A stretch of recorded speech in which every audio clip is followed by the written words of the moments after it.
Have you ever wondered why new relationships or all close relationships feel harder without any apparent reason? You meet someone kind, you want things to work out, yet something inside you feels unsafe, guarded, or even disconnected. So you want to, but you can't. So you are with them, but actually you are not. You struggle to trust them and feel emotionally unsafe with them. You may think it has something to do with your ability to love, but it's not always about love and your ability. Sometimes it's about unhealed relationship trauma you have gone through. In today's video, I'm going to talk about some unseen and mysterious impacts of relationship trauma and how to come out from those known and unknown trauma reactions. You may find some of them applicable on you and some of them may seem like really. Hello and welcome everyone. My name is Ria and I'm a certified mental health professional.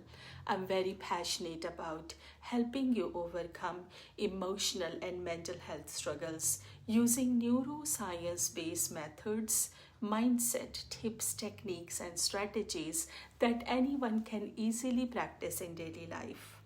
My goal is to break all myths, stigma, and confusion around trauma and mental health. This channel is all about education and making healing simple and practical. So let's talk about the unseen ways trauma might be impacting your relationships. Most people think trauma only comes from big and obvious events such as abuse, accidents, something where violence was involved, complicated breakups, or death of a loved one. But the truth is, trauma is not about what happened to you. It is about what happened inside you, what changed you as a result of any painful experience. Any. When a person experiences emotional pain, rejection, neglect, especially during childhood years, this nervous system learns to stay on alert all the time. The same nervous system then grows up with you and it starts showing up in your adult relationships as well. The number one emotional reason which always cloud your judgment is, can I trust you? Imagine your mind like a filter, always scanning for safety or danger because you don't want to get hurt again. When someone says something small like, you did not call me back, your logic brain might talk through it, seeing it as no big deal, but your emotional brain at the same time may interpret it as blame, criticism, rejection, fear of abandonment, or being not good enough, depending on your individual past experiences. That's why a simple disagreement can feel like a deep emotional wound and reliving the past. I want to validate you that you are not overreacting if that's happening with you. Actually, your body is reacting to an old pain that never got a chance to heal. When someone is living with unprocessed traumas, instead of relaxing into connection and enjoy that new energy, this nervous system stays guarded and always create doubtful, suspicious thinking such as, can I trust this person? Am I going to get hurt again like before? Should I pull away before they leave me and reject me? So that's how trauma silently becomes third party in every relationship, and it never let you connect with anyone. Now, number two emotional block is you are defensive and thinking something like, I won't let anybody hurt me again. So here you are already suspicious. When people experience emotional pain, their brain builds protective layers like armor covering them up. This emotional block may make you secretive with the person. You will stop sharing your real feelings, original opinion, desires, dreams. You may become a people pleaser to avoid conflict, or you may start creating same old chemistry where either you are becoming overly dependent on other person or you becoming independent, overly independent. So from outside, you might look like a strong and confident person, but inside there is a quiet fear of being seen, especially by this person or other close people, because being seen once caused hurt, embarrassment, humiliation, or rejection in the past. For example, imagine someone who grew up being judged or criticized. As an adult, they might feel anxious, alarmed, easy to get hurt whenever their partner or colleague or boss or anyone giving them any feedback. Not because they don't want to grow, but because deep down it triggers an old voice which says that no matter what you do, you are not good enough and you are never going to be. There you go, just now another evidence of that. So they will become defensive, they will withdraw, they will over explain, they may get angry and attack back without realizing that topic of today's conversation is left behind. And now they are just protecting an old wound. They are reacting to heal an unseen hidden damage done to their self-esteem, their competency and existence as a person, or that special role. For example, let us say there is a stepmom who have been doing her best whole life while parenting her stepchildren. She's finding herself overreacting whenever someone is talking about parenting skills with her.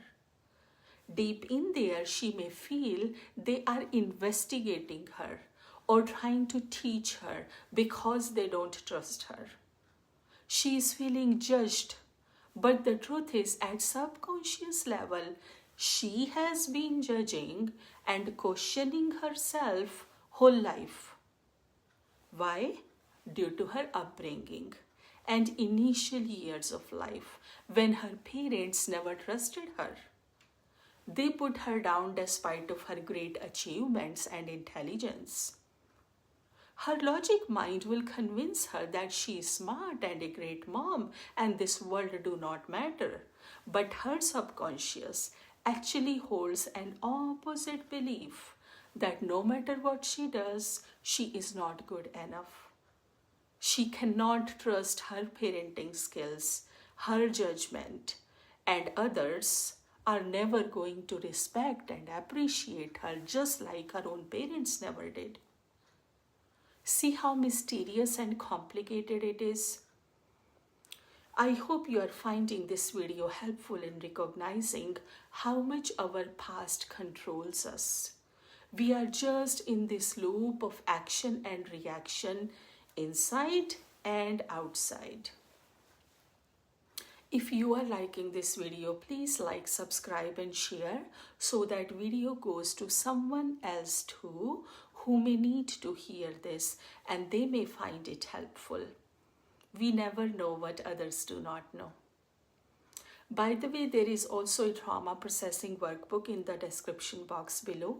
It's free and most of my clients find it very helpful for self-reflection, processing, and building the insight.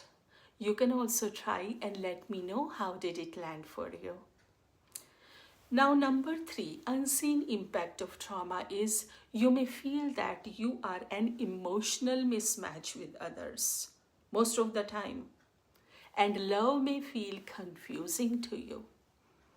The reason behind that is when someone grows up around unpredictability or emotional chaos, the brain starts to connect love with stress. And if love means stress, losing yourself, losing money, losing independence, and inviting chaos, guess what? You will keep running away or pushing away anyone who shows genuine love to you in any role, even therapist. A neighbor may give you a smile and your mind will start questioning their intentions. When that is going on at secretive and deep level inside you, it means you are not ready for love yet, even though you might have enrolled yourself in 6 dating apps, or you are friends with 100 people and always doing party and meeting around and talking openly. Subconsciously, you are not ready yet because you are scared. This subconscious fear may also make you judge every action by other person and tell you that relationship is boring or their kindness cannot be trusted. So when a healthy person enters your life, your body might not recognize that as love, and it will feel complicated and confusing. You keep rejecting the love even if you want it so badly due to all these subconscious reasons. That's why you might have heard many people saying, I can't trust anyone even if they are committed. Or someone is good for me, but I don't feel the spark. The spark is often your nervous system mistaking emotional intensity for connection, when in reality, it's just your body reliving what she knows well due to past experiences. You feeling this way is coming from your past, not from this person necessarily. So healing is about teaching your body that calm is safe, not boring. That love doesn't have to come with chaos and sacrifice. That you don't have to earn affection because you already deserve it. Now let us try to understand what's happening inside the brain when you have these old patterns. Let us look at it from neuroscience perspective. When a trauma is not processed scientifically, it gets stored in amygdala, the part of your brain which is responsible for survival and safety. That means every time something reminds you of old pain, even little bit, slightly, your body reacts as if old event is going to happen again. Your prefrontal cortex, the rational brain, shuts down. Your body flirts with stress hormones. You say things you don't mean, or you shut down completely. Well, these thoughts and reactions are not lack of love or willpower or your ability. It's a nervous system loop. You cannot logic your way out of it. You have to process it scientifically. That's why therapies like EMDR, somatic work, which is body oriented practices, mindfulness based techniques, they are so powerful. They help your brain reprocess old memories and release that trapped energy. So your body can finally understand that past is gone, it's over, I'm safe now, I can take care of things. Once that shift happens, everything changes. Your reactions soften. You will communicate better. You stop trying to fix others or running away from them, and you start understanding your own reactions better. By the way, if you want to dive deeper into trauma healing, both of my books are great.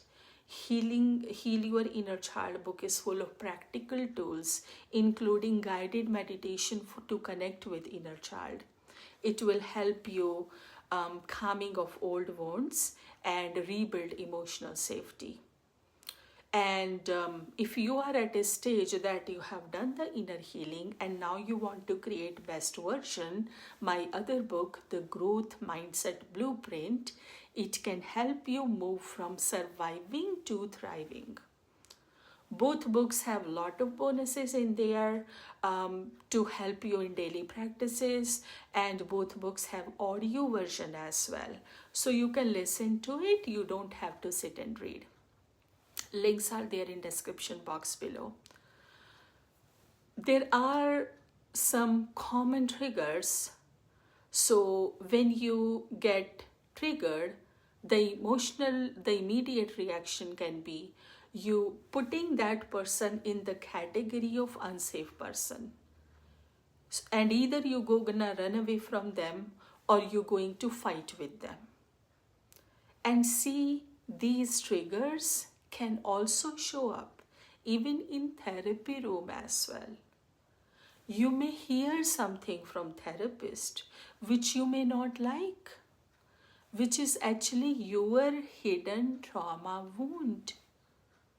You felt like someone showed you mirror and you were not ready to see that yet because you were hiding it very carefully, because you don't want to accept it, because you are still sitting in victim mentality, which is initial and obvious stage, natural stage post-trauma. The truth is, we should be loving our triggers.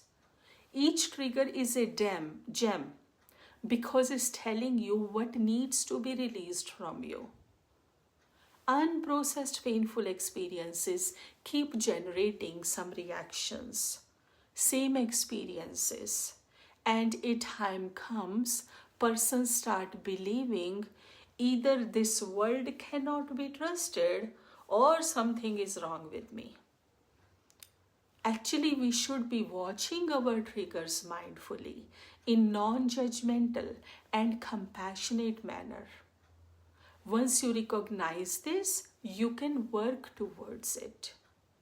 If you just blame other person and situations, you will keep running away and you will keep getting hurt or triggered in similar way over and over until you finally recognize this cycle and work towards it with dedication to remove that trigger reaction from your psyche. Now here I want to add the disclaimer that all these things, they are not for abusive and toxic people and situations. It's not applicable on them. We're talking about only normal life situations and normal people. From toxic people, there is no solution other than you run away. So how do we break these toxic patterns? Number one is awareness. Start noticing your triggers instead of judging them. Every reaction tells a story about what still need care. Step number two is regulation. Before reacting, pause and breathe calm down your body and tell your body that she is safe and she can take care of situation after calming down. Third step is reprocessing, whether through journaling or therapies, EMDR, body-based work, breathing exercises, yoga, any other practice which help you release what your mind has avoided for years. And since we don't know our blind spots and we are already stuck, it's good to work with a trained professional with full trust. Remember, healing doesn't mean you are never going to get triggered. It means your past have no longer control on your present. When you start doing this work, you begin to see love differently. You stop expecting others to fill your emptiness or to give you all answers. And you start creating connection from a place of wholeness and trust. The people who once triggered you become your greatest teachers, mentors, and companions because they showed you the parts of yourself that need healing. If you are struggling to take even a small step, consider seeking professional help. In my one-on-one sessions, I work with deep-rooted psychological and subconscious blocks. Some of them we are aware and many of them we are not. And I use multiple methods including EMDR, energy-based approach, and ancient wisdom. Spirituality. Many of my clients start noticing shift within few sessions without reliving the past. You can learn more about my signature style in the pinned comment and the description box below. Remember, the way you love and relate to others begins with how much you love yourself, how much you are connected to your inner self, how safe you feel inside with your own real feelings, and how much you trust yourself. Healing your past is not about changing who you are. It's about changing to who you were before trauma hijacked your senses. I have a whole playlist about trauma processing and science-based self-care methods, and I would encourage you to explore those playlists and see if you find something helpful, something making sense to you. If you have any question for me, you can ask there in the comment section. You can give your feedback. I really love feedback, and it will help me give clarity about what is making sense for you guys and what may be still confusing. So let me know, and then certain points I can make another video to give more clarity. So yeah, I look forward to seeing you in my next video. Bye.